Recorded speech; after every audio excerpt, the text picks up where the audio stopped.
A ver, un segundito, chicos. Ya. Me dicen, por favor, si están viendo la pantalla. Ah, ya, perfecto. Muy bien. Se escucha bien, ¿no? Ok, gracias. Ya, bueno, entonces las hemorragias de la gestación hay que tomar en cuenta dos periodos del embarazo. La primera mitad y la segunda mitad. Durante el primer trimestre o la primera mitad, que es hasta las 20 semanas, la hemorragia se debe al aborto, al embarazo ectópico y a la mola hidatiforme. Y durante la segunda mitad del embarazo se debe a la ruptura uterina, al desprendimiento prematuro de placenta normoinserta, que también se llama abrupto placentario, placenta previa y basa previa. Primero vamos a hablar de las hemorragias durante la primera mitad del embarazo, ¿no? Y aquí nos vamos a dirigir primero al aborto. Se refiere a la interrupción del embarazo hasta las 20 semanas de gestación o cuando el producto pesa menos de 500 gramos. Aborto precoz se considera hasta las 12 semanas y aborto tardío hasta las 20 semanas. Esto va variando, ¿no? Mucho porque muchos autores también consideran hasta las 22 semanas.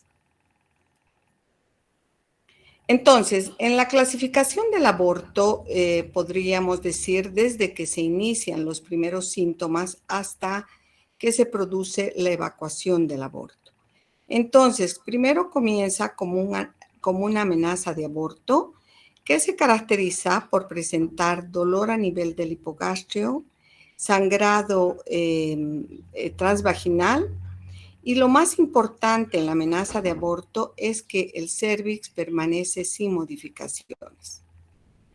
Aborto en curso es cuando ya los dolores son más intensos, la paciente tiene contracciones uterinas y hay modificaciones cervicales. Entonces, al hacer un examen clínico especular, vamos a observar nosotros el cérvix dilatado, acortado, y a través de este vamos a observar muchas veces las bolsas que están a tensión, ¿ya? Aborto inevitable o aborto inminente es cuando ya se produce la ruptura de las membranas, que puede ser por algún proceso infeccioso, puede ser por una caída, por un accidente. Y bueno, generalmente en estos casos no existen modificaciones del cérvix, pero podemos observar la salida del líquido a través del orificio cervical hacia el exterior. Hacemos una cristalización y ahí vamos a ver las hojitas de lecho, ¿no es cierto? Que nos dice que sí, evidentemente se ha producido una ruptura de membranas muy precoz y obviamente el embarazo no tiene ningún chance de persistir en el útero, por lo tanto se tiene que evacuar. Hablamos de aborto diferido, que también se conoce con el nombre de huevo muerto y retenido, al embarazo que no tiene embrión, ¿ya? También el embrión puede haber muerto por alguna causa, ¿no? Y se observa que no existe latidos fetales. Esto ya a las 7 semanas, que lógicamente mediante la ecografía ya se pueden distinguir los latidos. El aborto incompleto es cuando la paciente ha perdido espontáneamente el producto de la concepción y han quedado restos corioembrionarios a nivel del útero y tenemos que evacuarlos.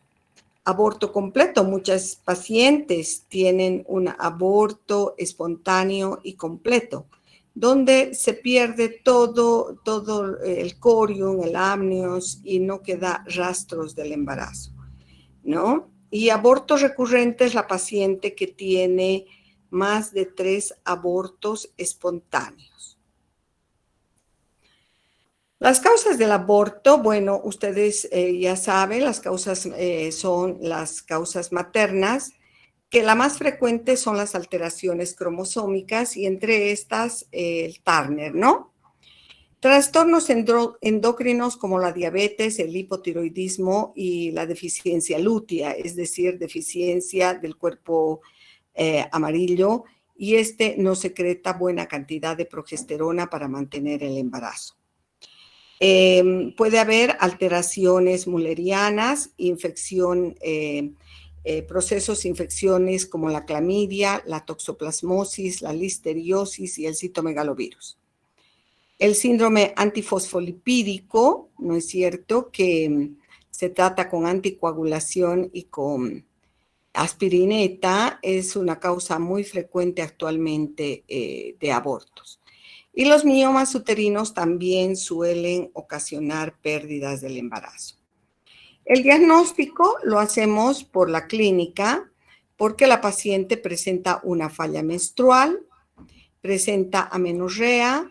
Podemos observar al principio de la gestación el signo de Chadwick, que es cuando el cérvix se pone cianótico, el HCG cuantitativa positiva, y cuando se ha producido un aborto, tiende a disminuir en el tiempo hasta hacerse negativo. Y nos va a ser de mucha utilidad la ecografía transvaginal, porque al final es un método nada nocivo, muy económico, que nos va a poder dar el diagnóstico. Los valores normales del HCG en el embarazo se van fijando cómo se va incrementando las gonadotrofinas hasta las 12 semanas, y a partir de las 12 semanas va disminuyendo.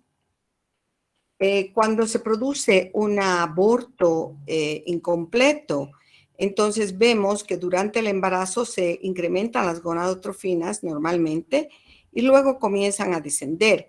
Por eso muchas veces llegan pacientes que en la ecografía indica presencia de restos ovulares y que el HCG es negativo. Entonces muchas pacientes no ingresan en el SUS porque para el SUS necesitamos el HCG positivo, ¿no es cierto? Y por esa razón muchas veces no son adecuadamente atendidas en forma gratuita, sino que tienen que cancelar.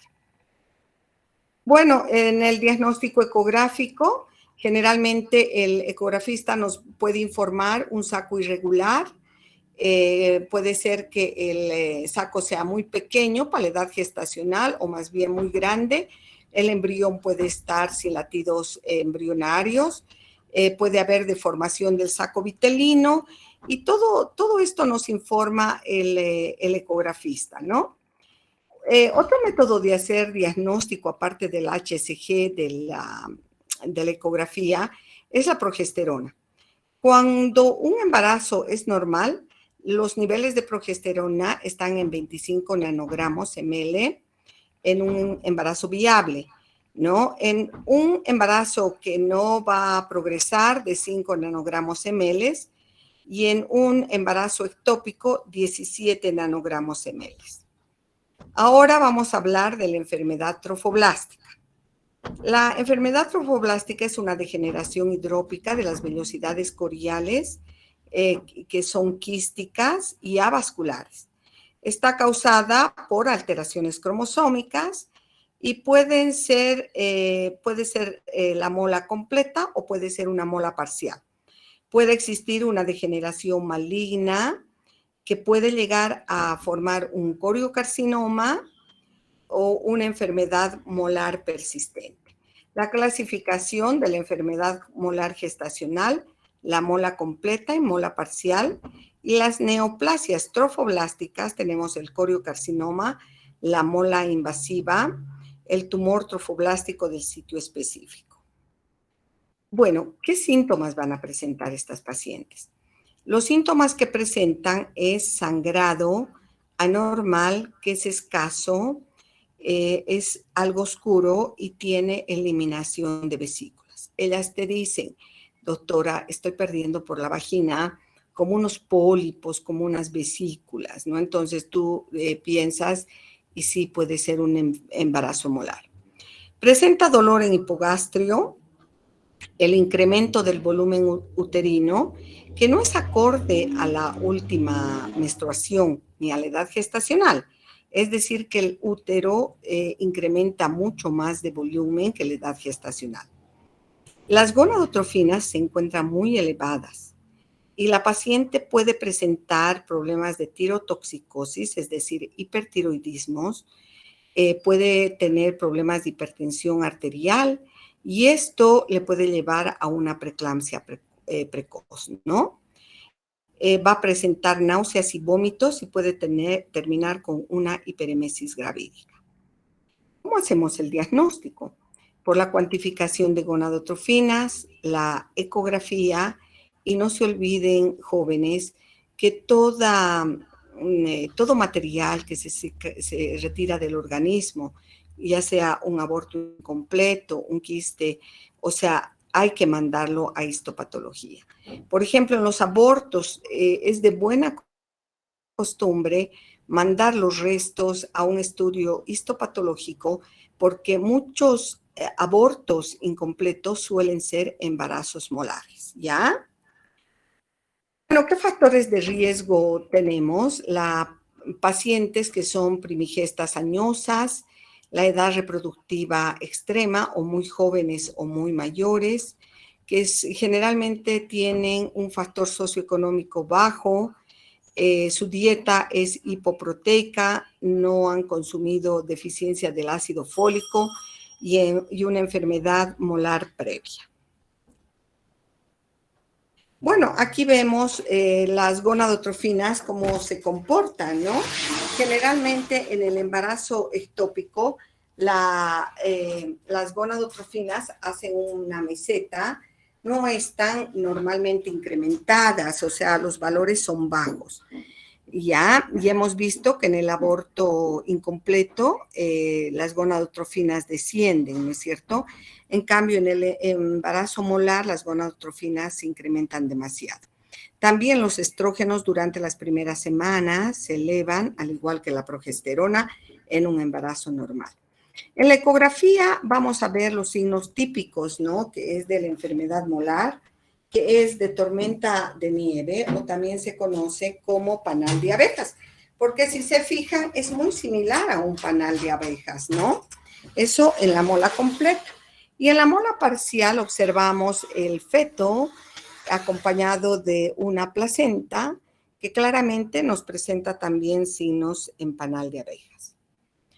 Bueno, la mola completa se debe a una fertilización de un huevo vacío por dos espermatozoides que se duplican.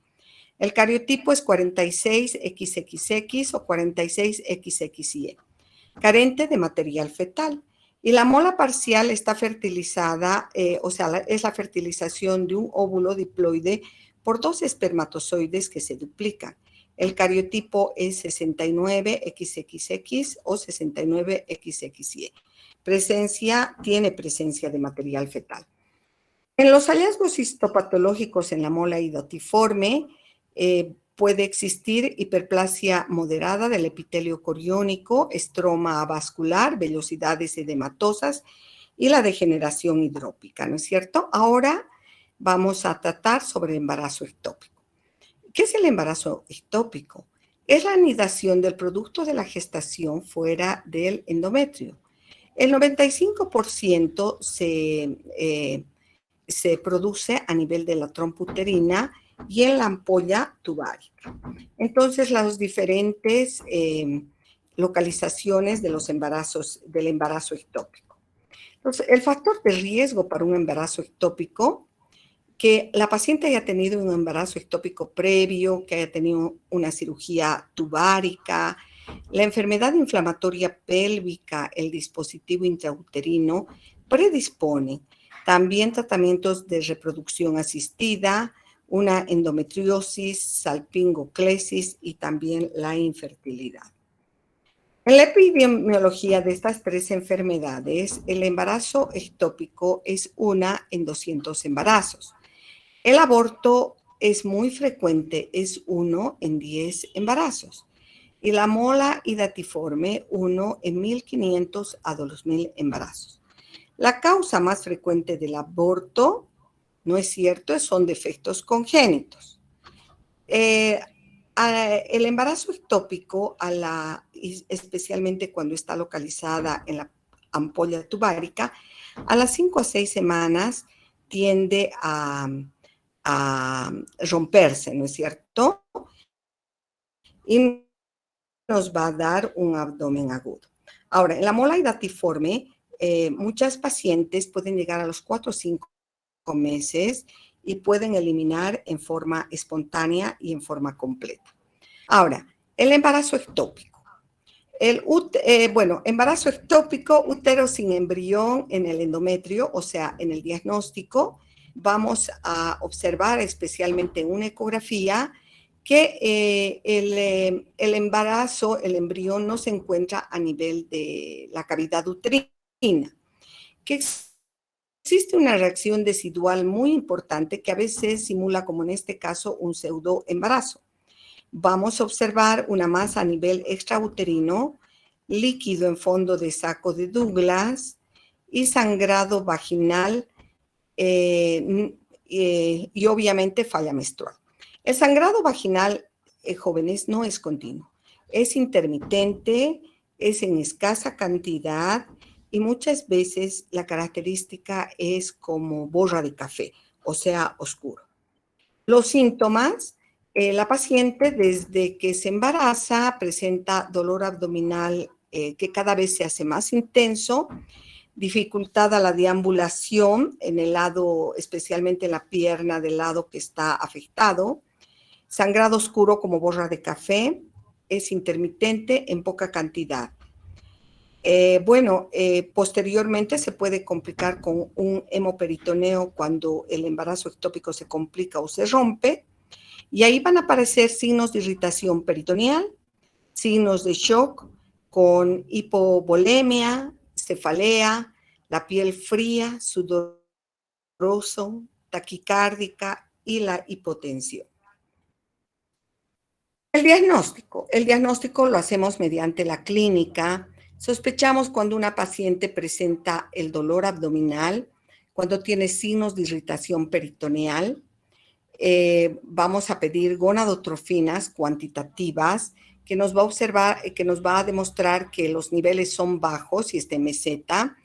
Una ecografía pélvica nos va a ser de mucha utilidad. Para confirmar, tenemos que hacer una punción a nivel del fondo de saco de Douglas, que se llama culdocentesis, y vamos a extraer sangre que tiene muy poca cantidad de fibrinógeno. Entonces, al extender, o sea, al echar de la jeringa con fuerza en una gasita, vemos que la sangre se diluye.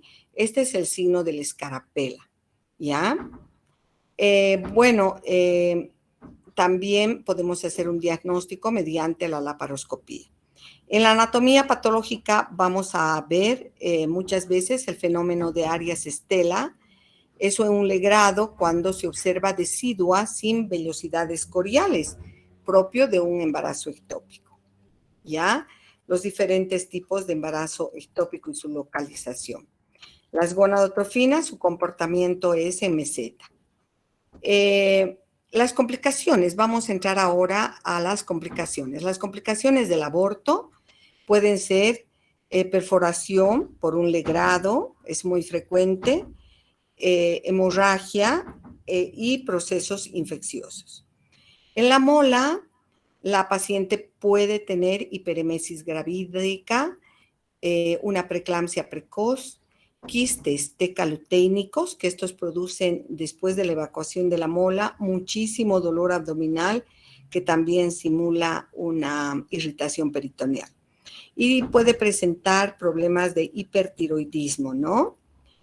Y en el embarazo ectópico, la complicación se produce por la ruptura del embarazo ectópico, donde se va a observar hemorragia, hemoperitoneo, shock hipovolémico e incluso muchas pacientes han llegado a morir por esta patología. Ahora, los criterios para el tratamiento médico en el embarazo ectópico. Que el embarazo ectópico, o sea, el tratamiento puede ser médico y quirúrgico. El tratamiento médico lo vamos a dar con metotrexate. Y para dar metotrexate tenemos que tener ciertos criterios, que es, por ejemplo, que el embarazo ectópico no esté roto, es decir, no esté complicado, la concentración de gonadotrofinas que sea menor de 5.000, que el estado hemodinámico de la madre sea estable, los latidos fetales negativos, que el tamaño del embrión o del saco sea menos de 3.5 centímetros y ausencia de saco vitelino. El tratamiento para el aborto, cuando es una amenaza de aborto, reposo, le vamos a dar indometacina, podemos utilizar las progesteronas, ahora la dihidroprogesterona, que es una buena alternativa. Cuando el aborto es en curso, vamos a realizar la evacuación mediante ameo o legrado, ¿no? En el aborto diferido, vamos a madurar el cervix con misoprostol y después podemos hacer un ameo. Las indicaciones para el ameo es de que el embarazo no sea mayor de 12 semanas o el tamaño mayor de 12 semanas, ¿ya? Y que no haya latidos lógicamente embrionarios. En la mola, la evacuación generalmente se hace con aspiración.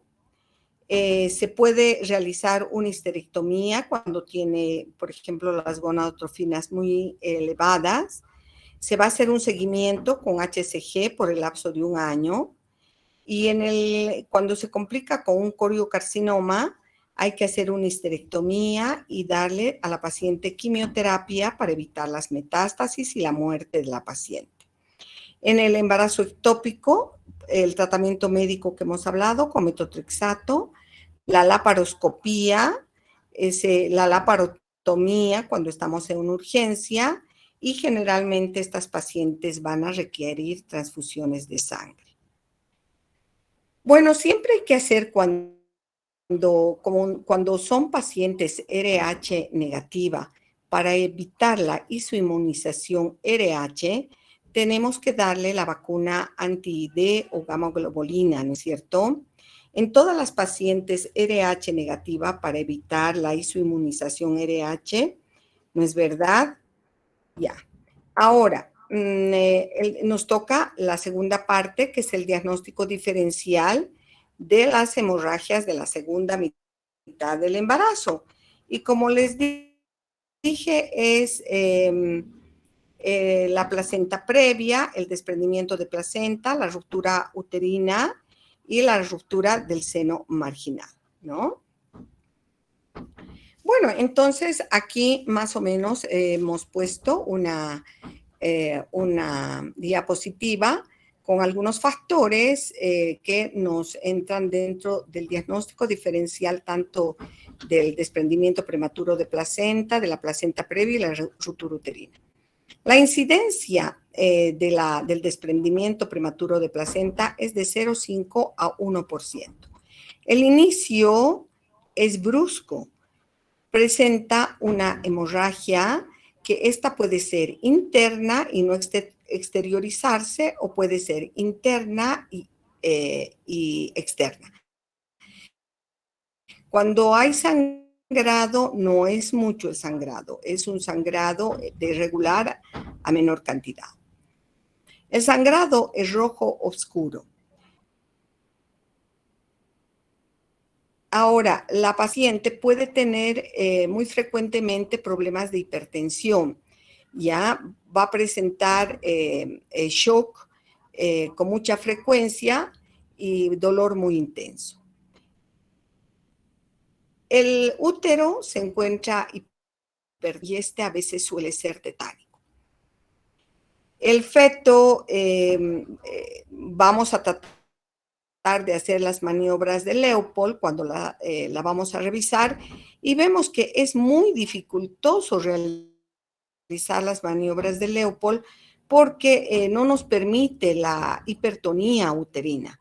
Generalmente estas pacientes no tienen antecedentes de cirugía previa. En la ecografía vamos a observar una placenta normoinsertada, pero con áreas de desprendimiento. La dinámica uterina puede presentar esta paciente policistolia, es decir, la frecuencia de las contracciones ser muy intensa. Va a tener generalmente sufrimiento fetal, llegando al óbito fetal con mucha frecuencia. Ahora, en la placenta previa, la incidencia es de 0,2 a 0,5%. El inicio es insidioso. Generalmente estas pacientes presentan sangrado intermitente. La hemorragia siempre es externa, rojo brillante, o sea, sangre muy oxigenada. No hay antecedentes de hipertensión, no tiene dolor. El shock puede presentar ocasionalmente porque el sangrado no es intenso. El útero se encuentra relajado, por lo tanto nos va a permitir hacer las maniobras de Leopold, donde vamos a ver la situación, la presentación, ¿no es cierto? Generalmente estas pacientes tienen antecedentes de legrado o de cesáreas.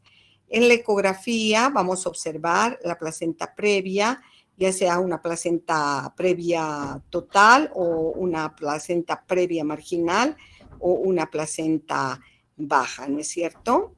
El sufrimiento fetal es infrecuente. En la ruptura uterina es generalmente un cuadro más dramático, ¿no es cierto? No es frecuente, es inhabitual. El inicio es brusco, presenta una hemorragia interna, puede haber un poco de sangrado externo, la sangre va a ser rojo muy oxigenada, no hay antecedentes de hipertensión, más bien va a estar hipotensa, el estado de shock es muy frecuente y presenta muchísimo dolor. El útero directamente no se palpa, vamos a palpar las partes fetales a través de la pared abdominal de la paciente. Generalmente son pacientes que han sido sometidas a cirugía, ya sea de miomas, o sea, miomectomías o cesáreas. La ecografía no es de mucha utilidad. La dinámica uterina no hay. La dinámica uterina previa a la ruptura uterina sí, pero cuando se ha roto el útero ya no hay. Y generalmente el feto viene con óbito o con un grave sufrimiento fetal. Ahora, aquí vamos a hacer el diagnóstico de la epidemiología de la clínica, el pronóstico, el diagnóstico y el tratamiento, ¿ya? En la placenta previa se presenta 1 en 200. En la epidemiología hay antecedentes de que la paciente ha sido sometida a miomas, cesáreas o legrados. En la clínica, el sangrado rojo, sangre oxigenada, es recurrente, es decir, que sangra 3 días, deja de sangrar, vuelve a sangrar, ¿no? El pronóstico fetal es bueno, el pronóstico materno también es bueno. Depende del momento en que realicemos la cirugía, que no esté complicada. El diagnóstico nos damos cuenta por el sangrado y la ecografía, y el tratamiento en una placenta oclusiva total es indicación absoluta de cesárea. Se puede realizar parto en caso de que el sangrado no sea muy abundante y que sea una placenta baja, una placenta oclusiva parcial o muy marginal. El DPPNI, la frecuencia es 1 en 100. Existe un estado hipertensivo previo, generalmente. Presenta a la paciente dolor abdominal. El útero está hipertónico, la sangre es oscura, escasa. Va a presentar policistolia, sufrimiento fetal agudo y la muerte fetal. El pronóstico, el 50-75% de los bebés mueren. Una complicación muy frecuente es el útero de Cuvier, una coagulación intravascular diseminada, y muchas veces estas pacientes pueden terminar en histerectomía. El diagnóstico nos damos cuenta por la clínica, por el dolor intenso que presenta la paciente, por el sangrado y la hipertonía uterina. El sangrado es escaso, oscuro, ¿no es cierto? Muchas veces también puede haber ausencia de sangrado, pero la hipertonía uterina nos grita que se trata de un desprendimiento. El tratamiento, cesárea, y el parto en caso de que el feto esté muerto o haya una dilatación avanzada, que esté con 10 centímetros, que se produzca el parto, si no es cierto. La ruptura uterina, existe el antecedente de una cesárea previa, de un periodo intergenésico corto, y que la paciente haya sufrido accidentes de tránsito o una agresión física. La paciente va a presentar un dolor abdominal intenso, súbito, signos de sufrimiento fetal, muerte fetal, ¿no es cierto? Y se palpa partes fetales a través del abdomen. El pronóstico es mal pronóstico para el feto, y también de acuerdo a cómo recupera la madre, si es que no está choqueada, de acuerdo al momento en que se ha podido asistir al centro de la salud, puede ser bueno. Generalmente estas pacientes terminan en histerectomía. El diagnóstico nos vamos a dar cuenta por el dolor abdominal tan intenso, los signos de irritación peritoneal y la palpación de las partes fetales a partir del abdomen materno. El tratamiento de urgencia, cesárea o una histerectomía. Entonces, el abrupto placentario o el desprendimiento prematuro de placenta es el desprendimiento, o sea, el desprendimiento de la placenta de la decidua, ¿no? Primero se forma un hematoma retroplacentario, y este hematoma va creciendo y va evitando que el producto de la gestación reciba nutrientes y oxígeno de parte de la madre. Y esto hace que el feto llegue a sucumbir o morir, ¿no? Muy bien, en la placenta previa, los diferentes tipos de placenta que ustedes lo conocen, una placenta está normoinsertada cuando se encuentra a 3 centímetros del orificio cervical interno, ¿no? Y es una placenta baja cuando se encuentra por debajo de 2 centímetros. Luego tenemos la placenta marginal, ¿no es cierto? Bueno, entre la etiología de la placenta previa tenemos las alteraciones maternas, como la multiparidad de edad mayor de 35 años, que la paciente haya tenido placenta previa anterior, que haya tenido endometritis, miomas, un periodo intergenésico corto, cesárea previa y legrado uterino. Entre la etiología de causa placentarias, fetos de sexo masculino que tengan el hábito de fumar y de consumir cocaína, embarazo gemelar y la eritroblastosis fetal. Los factores condicionantes para un desprendimiento prematuro de placenta normoinserta, principalmente la hipertensión arterial, con la preeclampsia, eclampsia, ¿no es cierto?, que se asocia en la mitad de los casos al desprendimiento prematuro de placenta, donde se produce un fuerte vasoespasmo por alteraciones vasculares en las arterias espiraladas y en los vasos deciduales, produciendo una hemorragia que ocasiona hematoma retroplacentario. También una retracción miometrial que puede ocurrir cuando la paciente tiene una emoción muy fuerte. Puede ser iatrogénica por un golpe o un accidente de tránsito.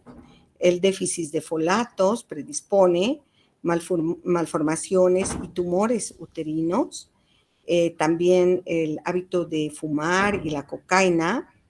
Y cuando uno realiza una amniorexis, es decir, la ruptura de las membranas en el trabajo de parto, tiene que hacerlo generalmente con mucha delicadeza y no sacar el dedo bruscamente, porque al sacar bruscamente hacemos un cambio de presión y esto puede ocasionar que por el cambio de presión se produzca el desprendimiento prematuro de placenta.